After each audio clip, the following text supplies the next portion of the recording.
sejauh ini apakah pernikahan yang terjadi di Kabupaten Gresik itu sudah memenuhi hukum yang berlaku atau banyak hal yang masih harus dibenahi? Sebagai praktisi saya harus mengatakan sudah. Tidak. Beberapa keluhan masyarakat bahwa dengan peran Mudin itu biaya pernikahan menjadi membengkak. Betul tidak ya?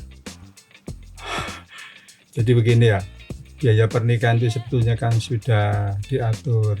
Ya. Ketika mereka melakukan nikah siri, kemudian tahu-tahu punya anak, kemudian ada kebutuhan administrasi, lalu mereka mulai mencoba mengurus administrasi. Tentu saja ini menjadi kendala. Menjadi problem. Ya. Kasihan anaknya. Ya. Kalau laki-laki tidak terlalu masalah, kalau perempuan. Ya. Karena itu kalau boleh saya menyampaikan itu pesan, Bapak Ibu kalau punya anak gadis, apapun alasannya jangan sampai nikah di bawah tangan. Problem sosialnya sangat mendasar. Dan itu mohon maaf yang melakukan justru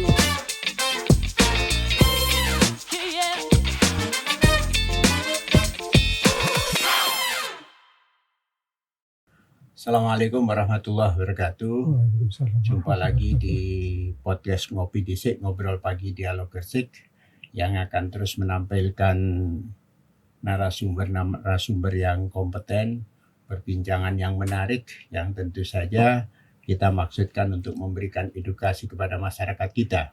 Setidaknya Ngopi Disik punya peran untuk bisa memberi pencerahan kepada masyarakat Gresik agar lebih paham terkait dengan persoalan-persoalan di sekitarnya. Dan tentu saja kami akan selalu ngobrol hanya persoalan-persoalan di Kabupaten Gresik, yang nantinya berharap bahwa masyarakat Gresik mendapatkan pemahaman tentang persoalan-persoalan yang ada di sekitarnya. Baiklah, bergeser dari persoalan pilkada, kita akan berbincang hal-hal yang lain yang menjadi titik berat kita adalah apa hal-hal yang mesti bisa diketahui oleh masyarakat. Dan hari ini kita akan berbincang tentang lika-liku pernikahan di Kabupaten Gresik. Hal ini tentu menjadi perhatian masyarakat terkait dengan bagaimana sebenarnya mempersiapkan pernikahan, lalu persoalan-persoalan apa saja yang akan muncul dalam pernikahan, dan seperti apa sebetulnya pernikahan itu harus dihelat. Baiklah, hari ini saya kedatangan tamu spesial yang beliaunya mantan kepala KUA di beberapa daerah Kecamatan Gresik, baik mulai Sedayu, Cerme, kemudian Kebumas dan Gresik keliling. Dan ini sudah bertahun-tahun dijalani. Beliau mengenyam pendidikan strata 1 dari IAIN yang sekarang kita menyebutkan UIN Surabaya. Baiklah, kita temui saja Bapak Dr. Andes Haji Hamdun Royhan MSI. Assalamualaikum. Waalaikumsalam wabarakatuh. Siap. Sehat, bro? Alhamdulillah. Alhamdulillah. Sehat. Ya, meskipun sudah pensiun, tapi sehat selalu. Alhamdulillah. Ya, masih bisa syukurlah. bertemu penjenengan. Masih tetap ngopi ketan dikaji Hambali? Kadang-kadang. Iya, masih bersama teman-teman jamaah masjid itu kalau subuhan turun baru ke sana. Oh iya. Sambil silaturahim ketemu banyak teman. Ya, kami mendapatkan catatan bahwa ini penikmat berat kopi kaji Hambali. Ya, baik. Pak Hamdun, awal kali bisa menyampaikan gambaran pernikahan di Gresik secara umum ini? Artinya sudah berlangsung secara ideal atau masih banyak yang mesti dibenahi? Secara umum pernikahan itu kan sudah ada bingkainya, Ya. baik dalam hukum Islam maupun hukum perkawinan yang berlaku di Indonesia, yang Undang-Undang Nomor 1 Tahun 74 yang sudah direvisi Undang-Undang Nomor 16 Tahun 2019. Ya. Revisi itu pun meskipun sedikit tapi memberikan sedikit pencerahan berkaitan dengan wanita dan pria dibolehkan menikah. Itu secara umum. Artinya apa? Selama syariahnya sudah mencukupi, tidak berhadapan dengan undang-undang, ya kenapa tidak? Karena memang hukum yang boleh dikatakan hukum yang paling tua kan juga hukum pernikahan. Ya. Artinya semua menghendaki pernikahan itu ada, Ya, baik yang tradisi maupun yang sesuai dengan ketentuan yang berlaku di negara masing-masing. Ya. Artinya pernikahan itu menjadi kebutuhan dasar juga. dan absah kalau di bawah pemerintah. Ya, berkaitan dengan absah itu sampai dengan sekarang kan dalam tanda kutip kan debatable. Ya. Kalau saya sendiri mengatakan sebagai santri selama syarat rukunnya pernikahan itu cukup, kenapa tidak gitu ya. Cuman kita ini hidup di negara yang seperti Indonesia ini, mau tidak mau kan hukum positif juga harus ditaati. Ya. Sehingga ada jaminan hukum dan kepastian hukum. Sejauh ini apakah pernikahan yang terjadi di Kabupaten Gresik itu sudah memenuhi hukum yang berlaku? Atau banyak hal yang masih harus dibenahi? Sebagai praktisi saya harus mengatakan sudah. Sudah ya? Ya. Secara umum sudah. Sudah. Baik. Cuma ada beberapa hal yang mesti jadi tanda tanya masyarakat. Apa sebetulnya peran Mudin di dalam pernikahan? Di beberapa kasus yang saya dengar, masyarakat menjadi antipati terhadap peran Mudin di sini. Saya sebetulnya tidak senang masuk ke ruangan itu, akan Ya. tetapi karena ada pertanyaan suka tidak suka harus saya jawab. Jadi sebetulnya begini, Mudin itu kan ansih milik masyarakat. Ya. Dulu sebetulnya ada yang disebut dengan PPND, pembantu pegawai pencatat nikah. Itu dulu pernah ada. Ya. Dan dapat SK. Akan tetapi di beberapa wilayah itu justru menimbulkan masalah. Kenapa? Mereka minta diangkat menjadi pegawai negeri sipil dan lain-lain. Padahal kita tahu pintu masuknya menjadi pegawai negeri sipil itu kan melalui Ya. tes yang begitu Ya. sangat ketat. Nah, berkaitan dengan Mudin itu kan milik masyarakat. Ya. Milik masyarakat itu artinya yang mengangkat juga masyarakat. Kalau memang ada gaji ya, yang menggaji juga masyarakat. Yang Ya. kalau di desa itu ada bengkok dan lain-lain Ya. itu. Sedangkan di kawah sendiri kan tidak ada apa-apanya. Sekedar secara teknis dibutuhkan oleh masyarakat dan membantu ke kita itu saja. Ya welcome lah kita kalau ada yang bantu gitu. Ya, tapi di beberapa keluhan masyarakat bahwa dengan peran Mudin itu biaya pernikahan menjadi membengkak. Betul tidak itu? Jadi begini ya, biaya pernikahan itu sebetulnya kan sudah diatur. Ya. Bahkan kalau saya kesampingkan dulu, kalau masyarakat mau ngurus sendiri, mulai dari RT, RW sampai kelurahan, sampai store sendiri ke kas negara, kan PNBP, penerimaan negara bukan pajak dengan billing itu, semua kan sesuai dengan aturan. Di KUA itu sebetulnya sudah on the track sudah. Artinya apa? Berkaitan dengan biaya dan lain-lain. Nah, masyarakat itu kan tetap menggunakan jasa Pak Mudin. Ya. Karena memang itu sudah menjadi apa ya, dalam tanda kutip tradisi. Ya. Kalau enggak ke Pak Mudin enggak enak. Ya. Nah, kalau enggak enak itu kan sangat subjektif ini, Ya. Mas. Kalau sudah subjektif berarti bergantung kalau orangnya itu enak enggak enak gitu saja. Cuman di pemohon pernikahan menengah atas itu rata-rata sekarang sudah Nggak mau jalan repot. sendiri ya. Bahkan pelayanan online kan juga sudah ada, enggak Ya. mau repot. Bahkan kadang-kadang yang jadi persoalan itu kan KUA sudah datang tidak bisa dilaksanakan karena Pak Mudin belum datang, Ya. karena ada kematian misalnya. Ini kan klasik. Ya. Klasik. Sementara yang di sini pelayanannya itu on the track, Ya. kemudian on the time karena melibatkan banyak orang, mulai dari pelayan MC sampai yang lain-lainnya. Sementara di tataran pelaksanaannya itu ada hambatan teknis berkaitan dengan orang yang Menterinya dituakan nggak di ada. desa misalnya itu. Ya. Bahkan pernah saya itu sampai pernah ditelepon karena ada manten itu yang punya hajat itu orang ya dalam tanda kutip menengah atas ya. Ya. Sementara di situ Pak Mudin juga sedang melayani kematian, kifayahnya itu yang meninggal itu juga orang harus dilayani. Sehingga di tengah-tengah seperti itu memang Pak Mudin lebih memilih enggak enak milih manten, milih wong mati dhisik. Nah, Ya. ternyata ada yang ditunggu keluarganya dan lain-lain, akhirnya yang di sini juga nunggu, yang di sana juga nunggu. Nah, ini butuh kearifan sebetulnya. Ya. Artinya jadi kendala juga.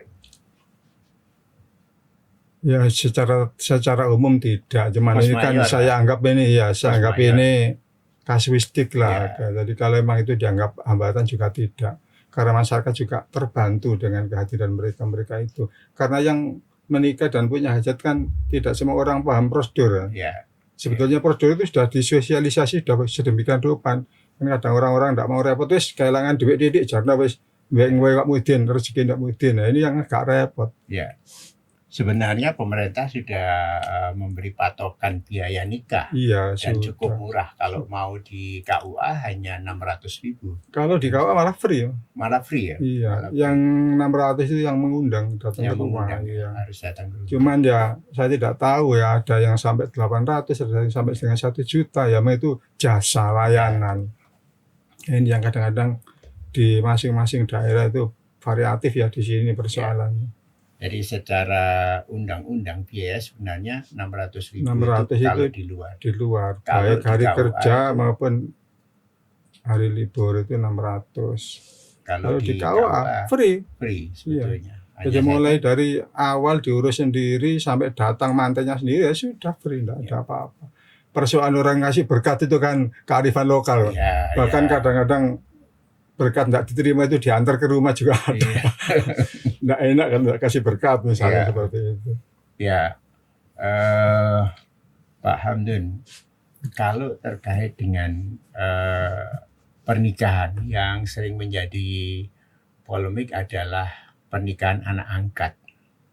Sejauh apa sebetulnya KUA bisa mendeteksi persoalan-persoalan semacam ini sehingga pernikahan anak angkat ini bisa dihindari? Artinya status walinya. Jadi begini Mas, yang pertama KUA itu kan pejabat publik. Ya. Pejabat publik itu kan pelayan administrasi. Ya. Berarti yang pertama yang dilihat itu kan administrasi. Ya. Nah, administrasi itu disaring mulai dari kelurahan sampai di KUA itu ada yang disebut dengan RAPA. Ya. RAPA itu kan diserap Verifikasi. dari bahasa Arab, rofa'a. Ini wong biyen itu bilangnya wis munggah. Ya. Rofa itu kan itu Ya. sekarang diserap dari bahasa Indonesia jadi RAPA. RAPA itu isinya ada 2 secara umum. Yang pertama adalah verifikasi data, dan yang kedua adalah penasihatan BP4, penasihatan pranikah. Ya. Nah, ketika verifikasi data inilah pentingnya kebenaran material dari data yang disampaikan. Memang ada sih banyak juga yang berkaitan dengan data yang kadang-kadang secara tekstual itu tertulis Bapak angkat juga ada. Di sinilah kebijakan, kearifan seorang kepala KUA penghulu untuk menelisik sampai seberapa jauh apa yang disampaikan oleh pemohon ini benar adanya.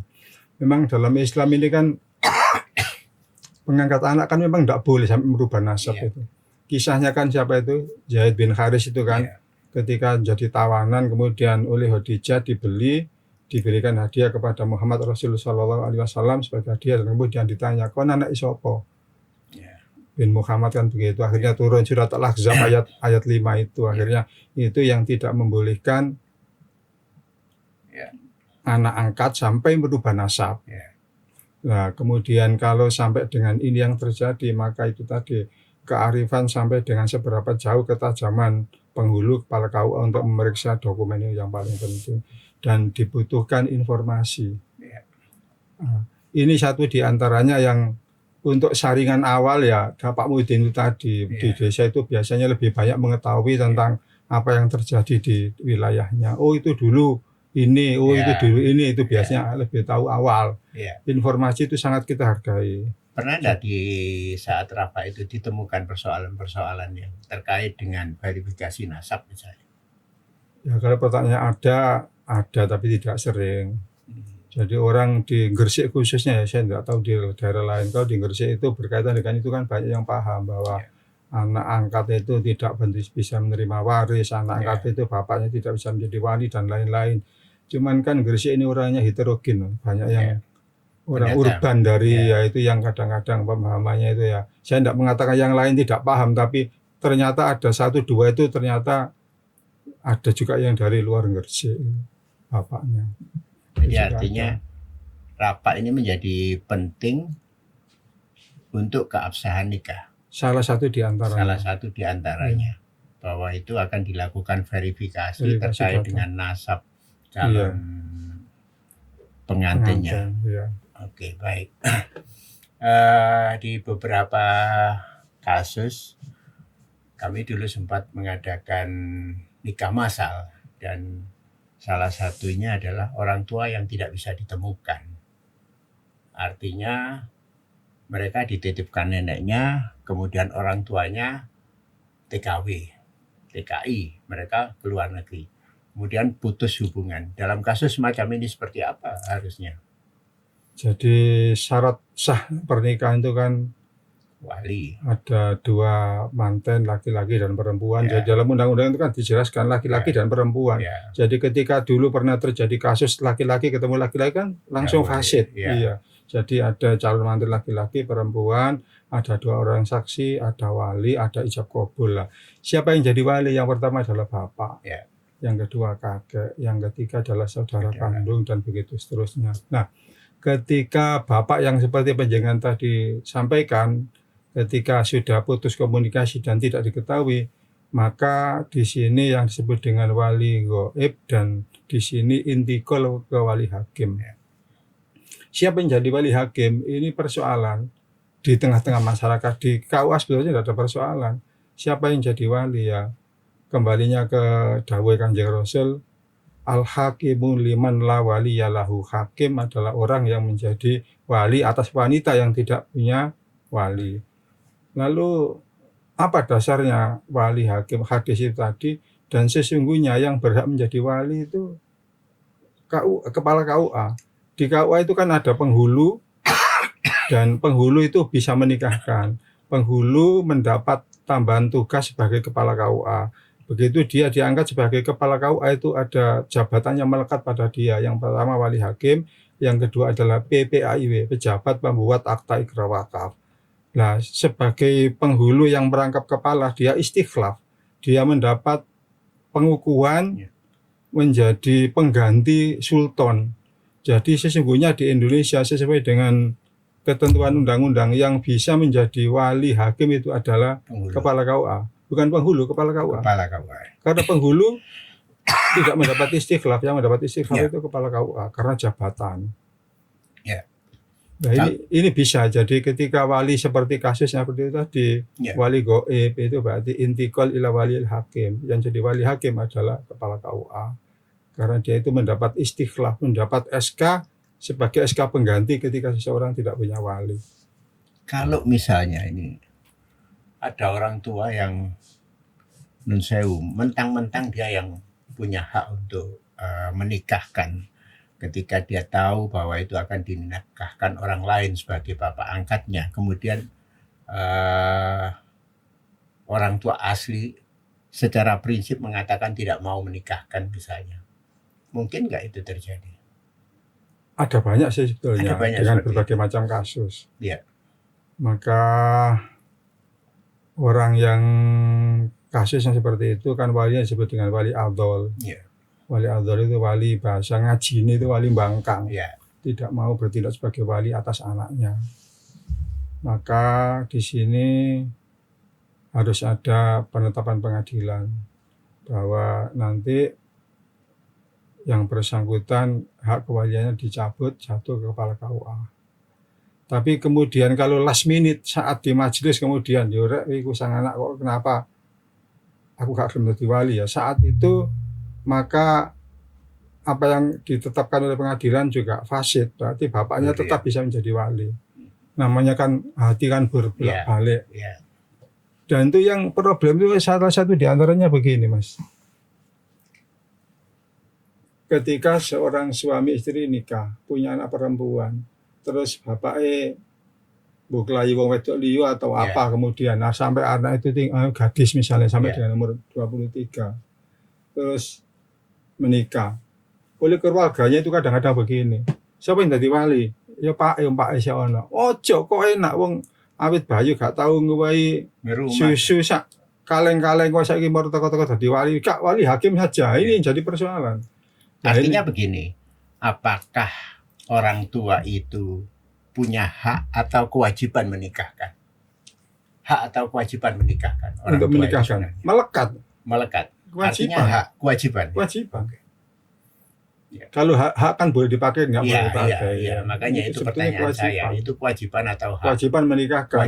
Menikahkan. Oleh karena itu kalau dia tidak menggunakan haknya maka tidak serta-merta gak gelem, tapi ada pengadilan. dan itu sering terjadi. Ada sering Lalu langkah yang diambil harus melalui pengadilan, penetapan pengadilan kalau wali penetapan adol. pengadilan. Iya. Jadi ada sidangnya Iya, untuk itu, ada permohonan. harus dihadirkan. Iya, Artinya dimintakan alasannya kenapa tidak mau. tidak mau. Ya, dalam hal ini siapa yang punya kewenangan untuk menetapkan apakah harus Sebentar ya. Yang berkaitan dengan kenapa bapak nasabnya tidak mau jadi wali, ya itu kadang-kadang ada hal yang disembunyikan. misalnya Misalnya dulu, maaf ya, hamil duluan. oh ya Dia kan nyantri, pernah nyantri. Nek biasa ngono iku biasa ya, nggak Ya. ngerti. Gak oleh jadi wali akhirnya terus Ya. nah itu. Ada alasan itu lah. Kalau alasan itu sebetulnya dia secara hukum tidak berhak. Hmm. Tapi karena alasan bangkang itu tadi kemudian Ya. jadi berbeda hukumnya. Tapi kalau dijelaskan Pak dulu itu Anak hamil ini hamil sebelum sebelum nikah, nikah. makanya saya tidak berhak menjadi wali. Itu kalau disampaikan di awal enak malahan. Ya. Dicari urutan wali berikutnya enggak apa-apa. Tapi kalau alasan adol, alasan bangkang itu tadi, persoalan hukumnya sudah jadi beda. Tidak dicari wali yang sebenarnya itu, tapi wali berikutnya yang dicari, Wali berikutnya. bukan wali yang sebenarnya ya. Ya kalau dalam tanda kutip kalau jelas-jelas begitu berarti kewalinya dia akan hilang. Ya, Wali hakim. wali hakim. Oke, baik. Ya, ini terkait Kan dengan begini Mas. Anikah wal akdu, nikah itu akad. Ya. Yang lain berpendapat bahwa anikah wal wat'u wadhomu. Memang di sini juga debatable dari sisi hukum Islam sendiri.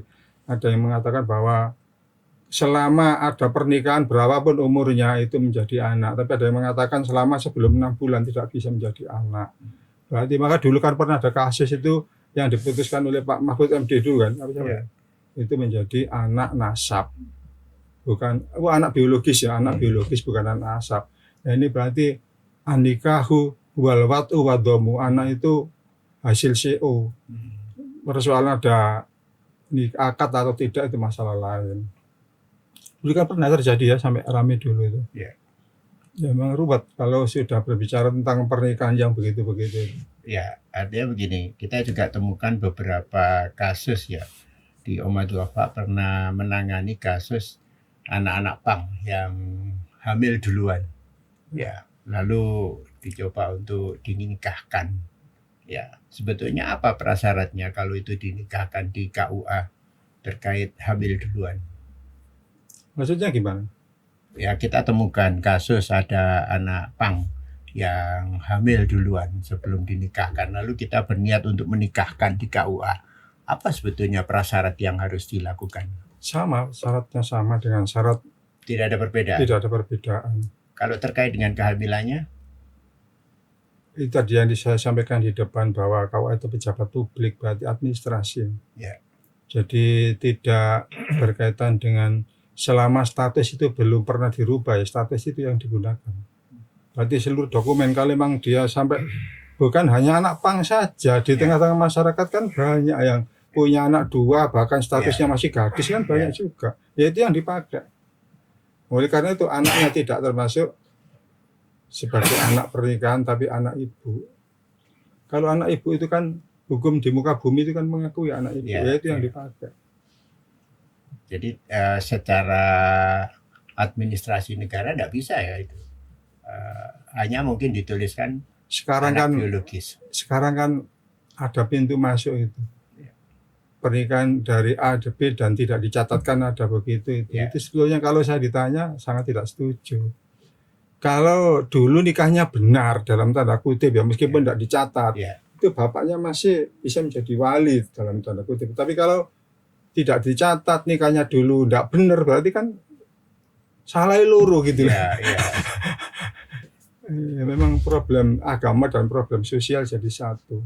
Ya, banyak juga yang menemukan bahwa ketika mereka melakukan nikah siri, kemudian tahu-tahu punya anak, kemudian ada kebutuhan administrasi, lalu mereka mulai mencoba mengurus administrasi.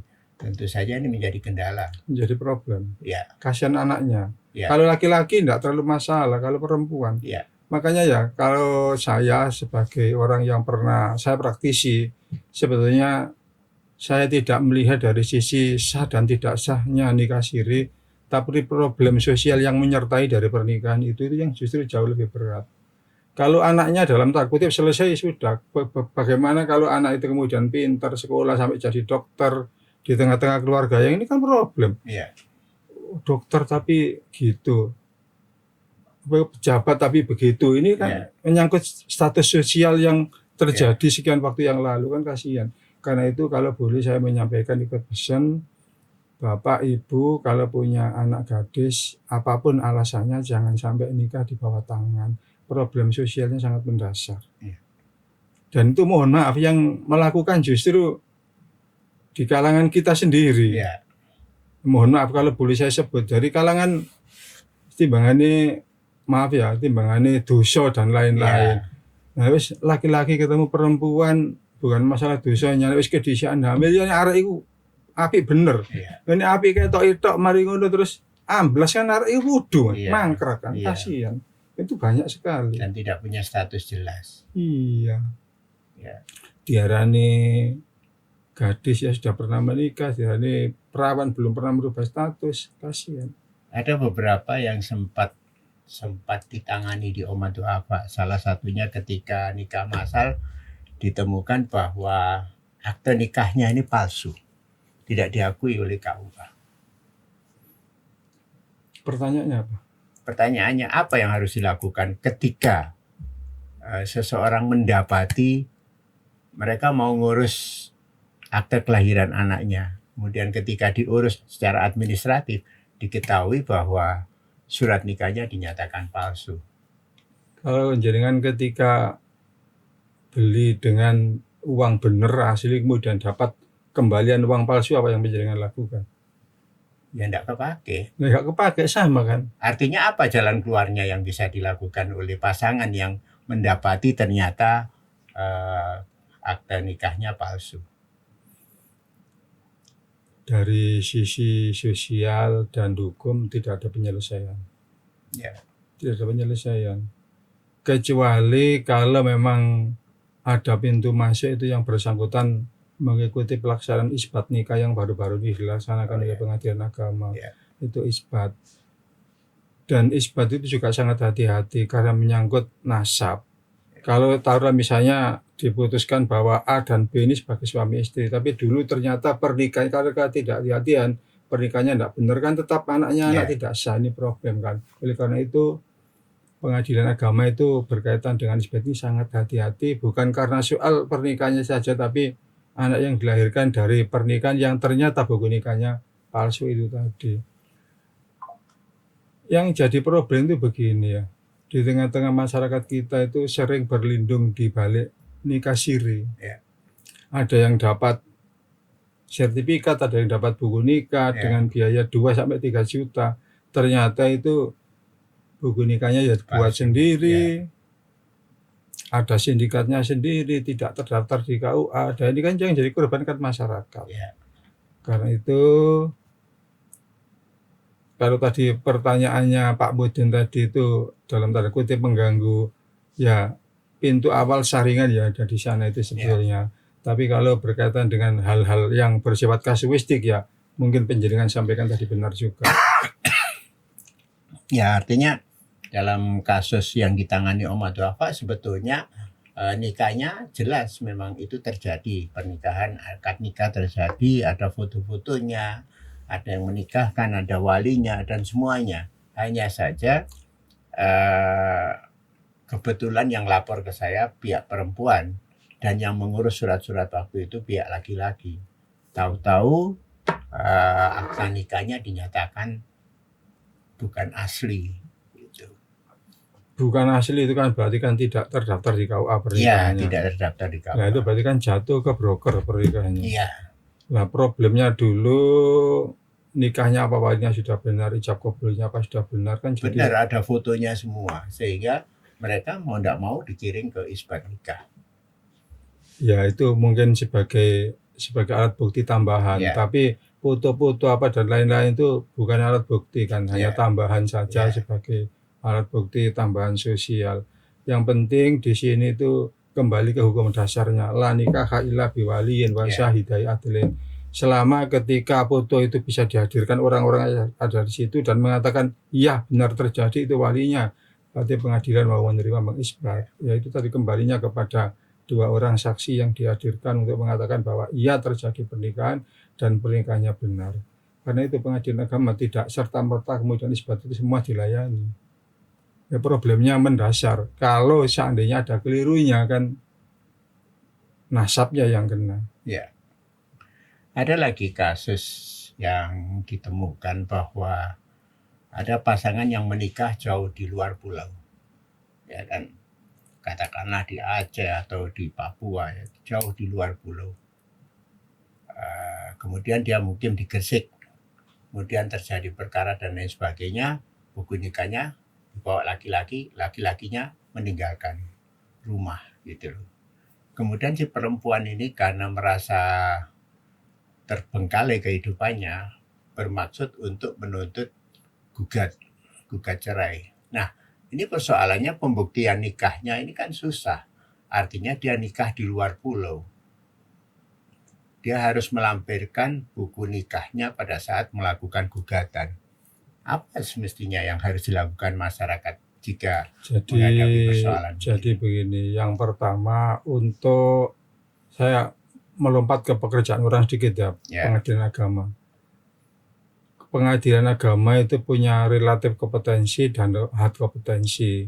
Pengadilan agama itu berhak menyelesaikan sebuah perkara yang dulu pernikahannya dicatatkan. Oleh karena itu ketika seseorang berperkara menyelesaikan perkawinannya, maka harus ada bukti autentik yaitu buku nikah. Yang penjenengan sampaikan berarti ketika tinggalnya di luar pulau, maka kembali ke wanitanya dulu, menikahnya di mana? Menikahnya di luar pulau, kemudian tinggal di Gresik. Di mana?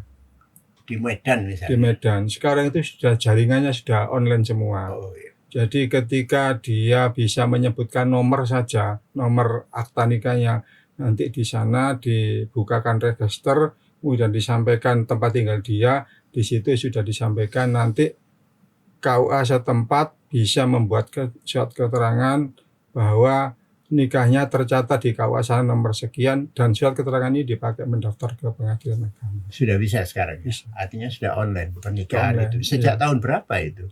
Jangan-jangan mereka yang nikahnya jauh di tahun 80-an enggak ada.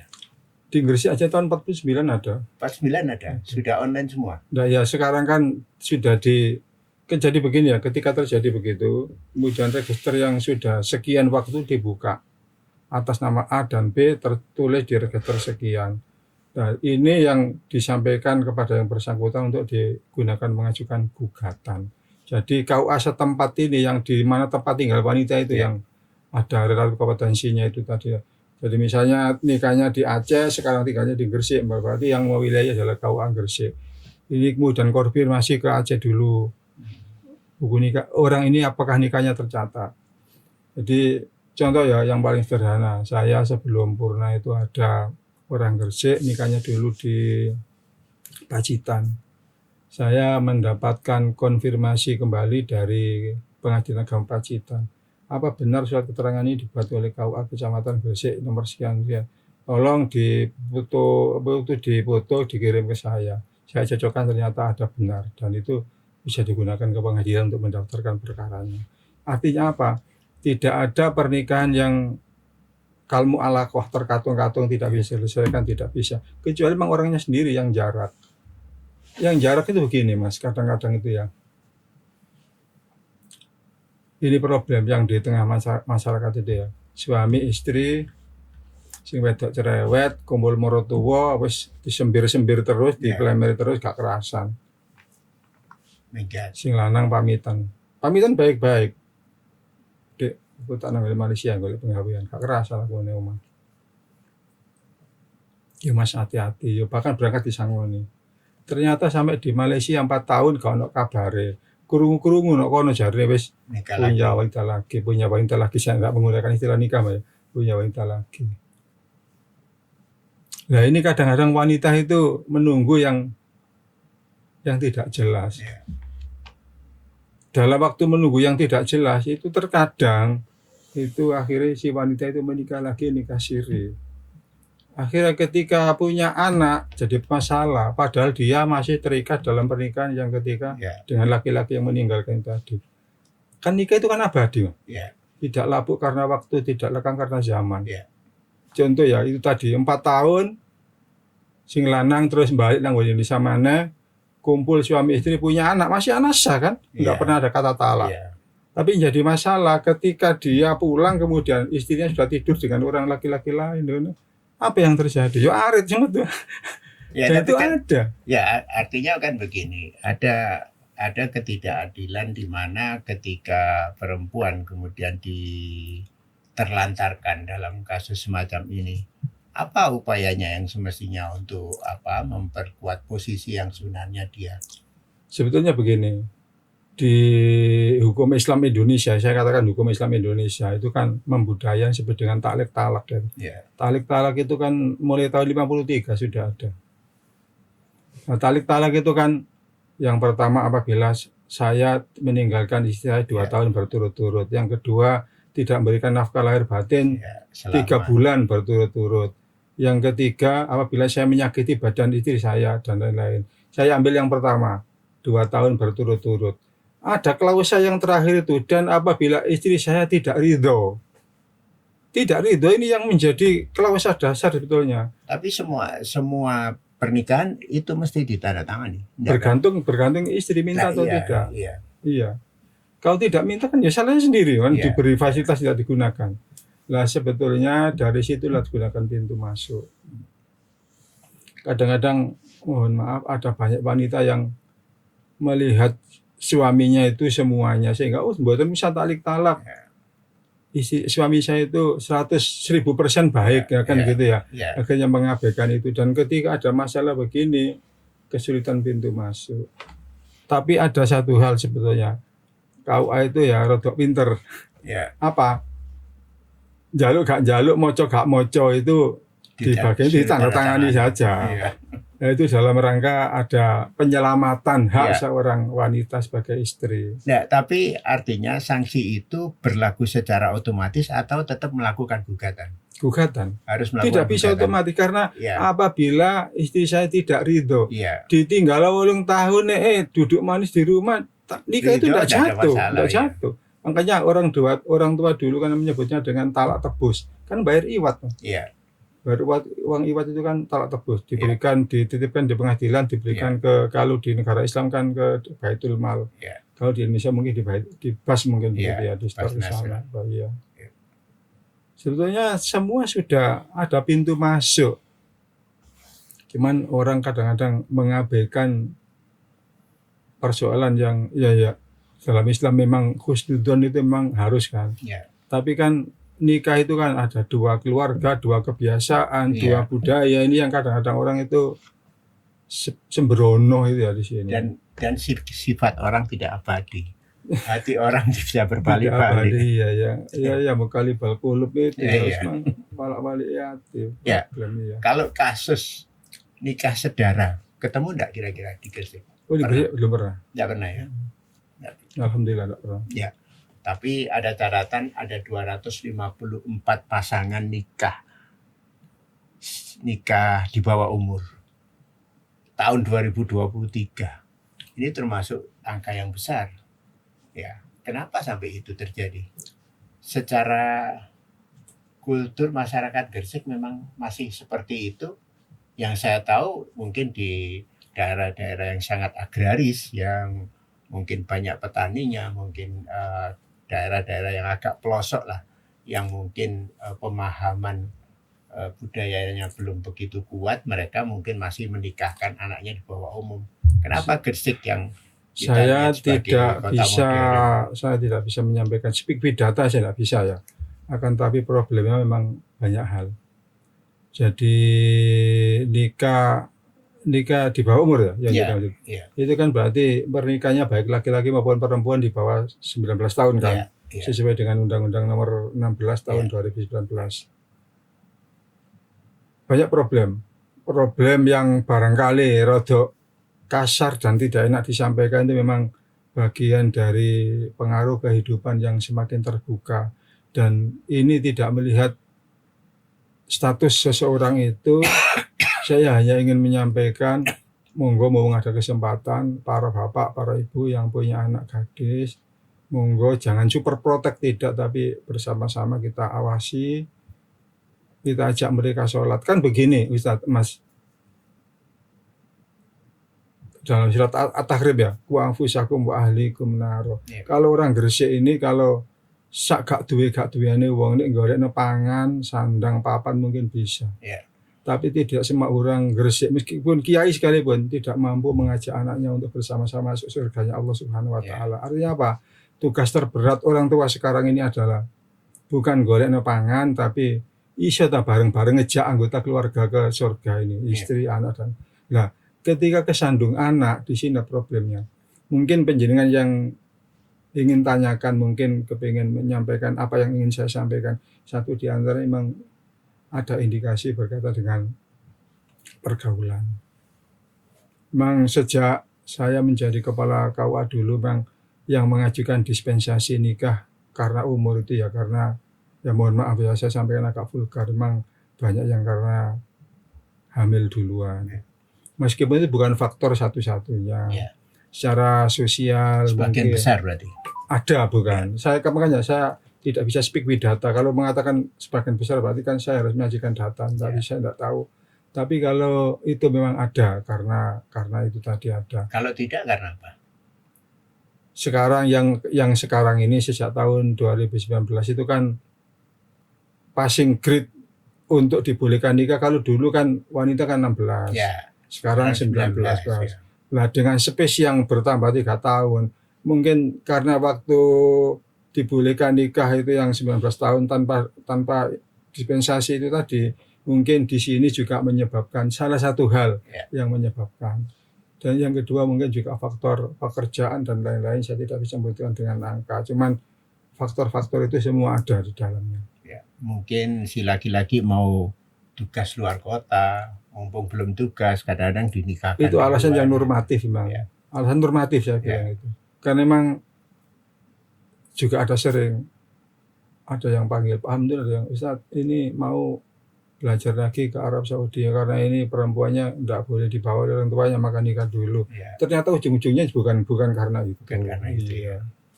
Ya kan sangat private kan yang begitu-begitu. Cuman ada. Apa sebetulnya yang mesti dicermati orang tua terkait dengan pernikahan ini? Coba diberi stressing dulu misalnya tentang apanya. Ya, artinya rambu-rambu apa yang mesti diingat oleh orang tua kalau mau menikahkan anaknya. Saya orang Jawa ya, yang pertama melihat bobot, bibit bobot itu. Itu kalau sudah itu pakem itu nanti kalau menginjak dulu kan, menginjak lagi kan ya melihat dawuhnya Gusti Kanjeng Rasul. Mau tidak mau yang disebut kufu kafa'ah itu kan sangat subjektif sebetulnya kan. Nah, berkaitan dengan yang panjenengan sampaikan itu apa parameternya, apa yang digunakan ya. Ilustrasinya begini. Mungkin panjenengan, mungkin saya punya anak perempuan sudah umur 20 tahun, sekitar 20 tahun. Kenalan dengan anak laki-laki dan anak laki-laki itu pernah berkunjung ke rumah. Yang panjenengan tanyakan apa? Dari kebanyakan orang Gresik. Pasti satu, nyebut ini apa? Enggak. Bisa ngaji enggak? Ya, kalau saya tanya bisa ngaji enggak itu loh. Saya boleh mengatakan agak subjektif. Ya tidak, kalau saya tahu keluarga panjenengan. Coba tanya orang Gresik, kenal masih rata-rata gini apa itu. Lah ketika itu berarti yang menjadi parameter ketika orang ngambil mantu itu berarti faktor ekonomi, materi. Sebetulnya kan sederhana. Kalau orang-orang tua dulu ngambil mantu itu kalau dari pondok ya tekan pondok. Yai, kula enggak ada babon yai. Umur piro? Umur 19. Wis meneri mana? Sak minggu kas.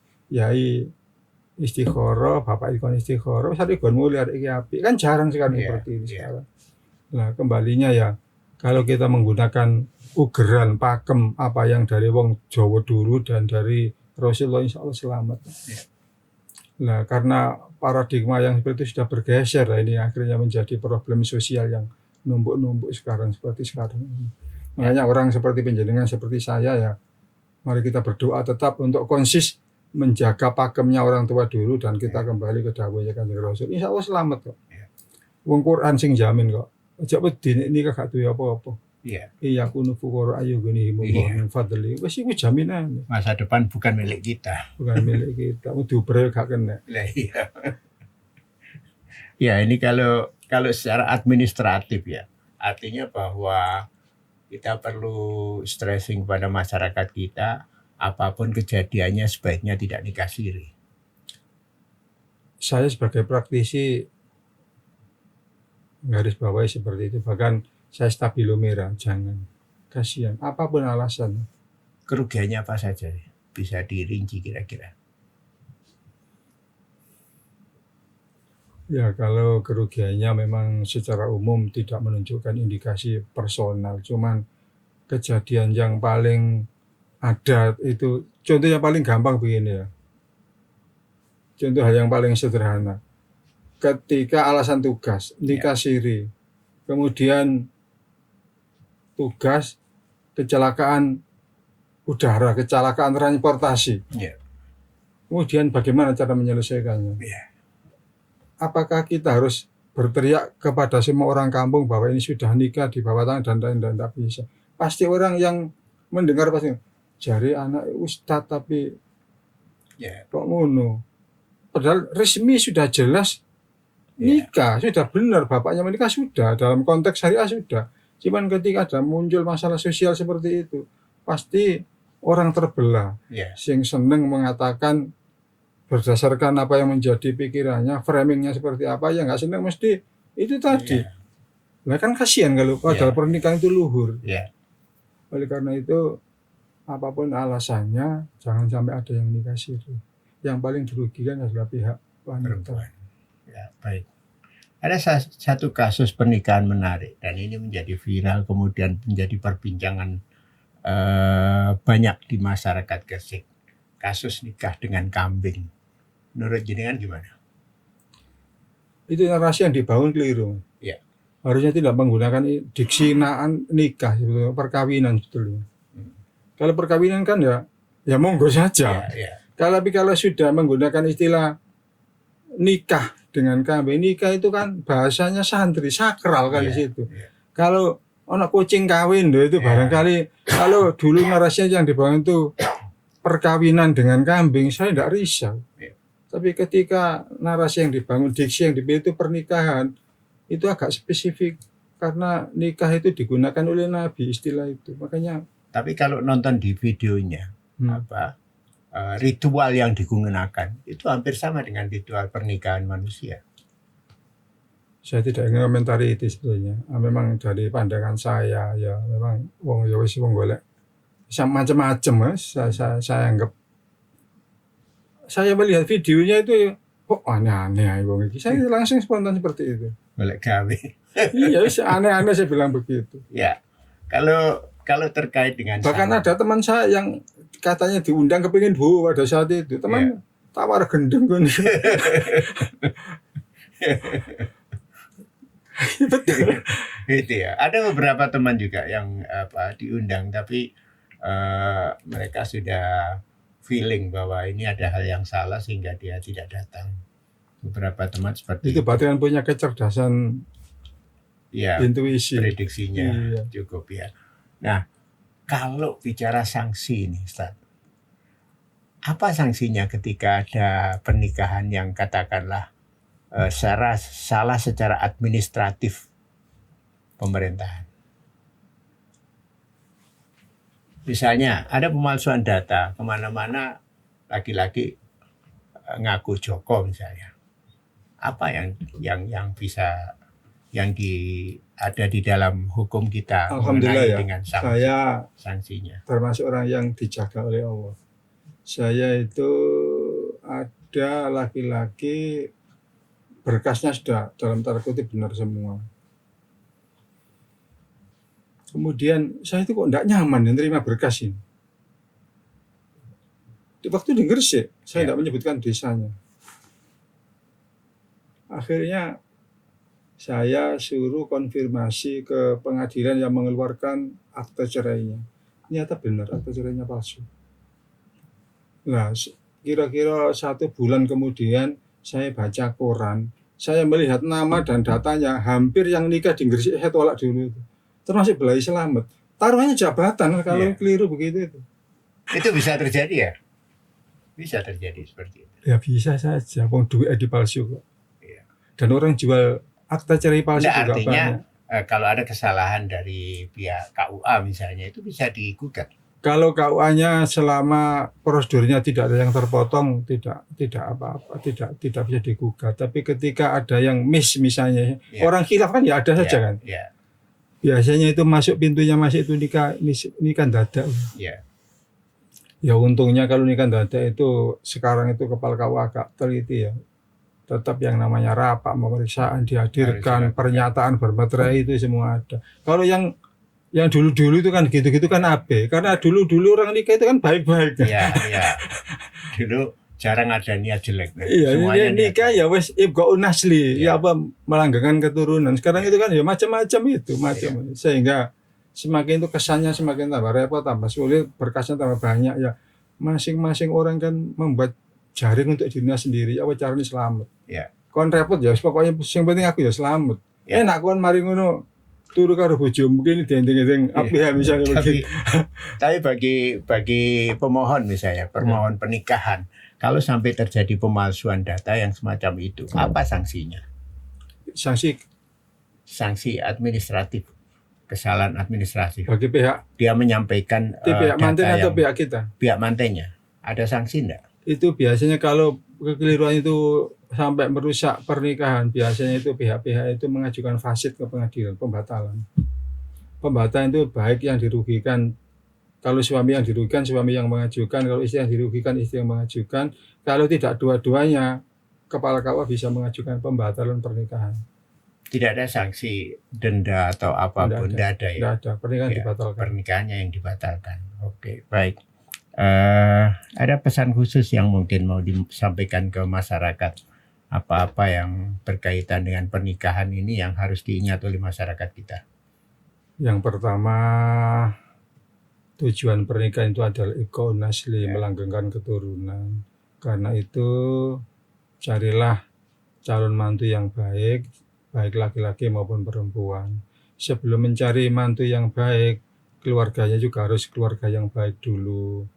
Keluarga yang baik itu dimulai dari seorang ibu dan seorang bapak dan kemudian anak-anaknya. Saya berpikir ketika ada problem sosial anak-anak nakal di luar, rata-rata dari keluarga. Ya, karena itu saya menyampaikan monggo keluarga muslim khususnya orang Gresik sekarang ini sudah zamannya kayak ngene iki, untuk baik jangan menyuruh orang lain, untuk baik jangan mengajak orang lain, untuk baik mari kita mulai dari diri sendiri, dari keluarga sendiri. Nah, yang secara umum para bapak, para keluarga muslim sebisanya jangan sampai menikahkan anaknya nikah siri, nikah di bawah tangan, karena efek sosialnya sangat dahsyat sekali. Bahasa wong Jawa ini gak ono apa-apa, gak apa-apa, tapi ini ono apa-apa, rebut bareng. Dan kalau sudah kegasak ini, siapapun akan runtuh.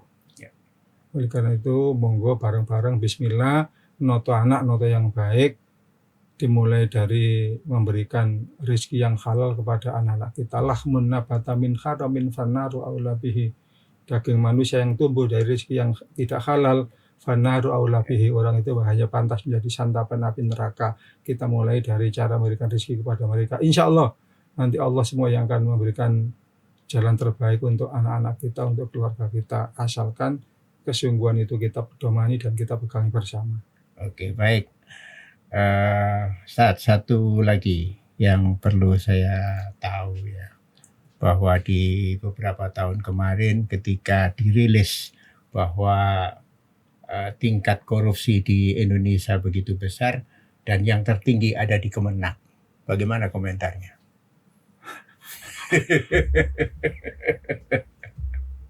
Betul kan? Saya tidak tahu itu. Ya, yang jelas perlu saya sampaikan bahwa ketika ada survei terkait dengan tingkat korupsi tertinggi justru ada di Kemenak. Nah, ini tentu paradoks bagi masyarakat kita bahwa lembaga yang kita gadang sebagai lembaga yang mulia ini tersangkut korupsi yang cukup besar. Saya tidak apologis Mas ya. Ya. Ketika ada kementerian, lembaga lain itu curang Ya. 100, itu dengan orang Kemenak yang curang 5, itu yang Disorot paling orang. jelek adalah orang 5 itu tadi. Ya.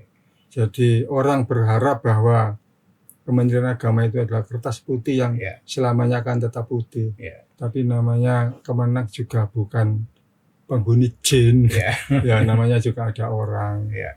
Orang itu kan cari ini jenengan kan bener terus Ya, boleh mungkin. malaikat, Ya. salah terus boleh Setan. setan. Nah, ya ada seperti itu ada. Cuman Ya. saya masih belum tahu kalau sampai dengan Kemenak adalah terbesar itu seperti apa. Ya, sampai menterinya juga tersangkut terkait dengan pencetakan Al-Quran. Nah, ini kan menjadi Nah, apa yang di lain tidak ada. Cuman begitu menyentuh Al-Quran itu kan agama, sensi. Ya, betul. Ya. Jangankan meja, kursi Ya. juga Quran juga dikorupsikan begitu. Itu kan Iya. sudah pembantaian yang mulai kepala sampai Iya. kaki. Itu. Iya, Ya, oke. makanya. Baik, terima kasih saya sampaikan Ustadz Haji Hamdan Royhan MSI yang telah menyampaikan paparannya di podcast ini. Mudah-mudahan menjadi pembelajaran kita bersama dan alhamdulillah mudah-mudahan ini sangat bermanfaat bagi masyarakat kita. Beberapa catatan penting, pokoknya jangan nikah siri dan beberapa catatan yang lain bisa Anda cermati agar tidak terjadi permasalahan di kemudian hari. Sekali lagi saya sampaikan terima kasih kehadirannya. Mudah-mudahan ini menjadi kemanfaatan kita bersama. Pemirsa sekalian, sampai ketemu di podcast berikutnya. Assalamualaikum warahmatullahi wabarakatuh. Waalaikumsalam.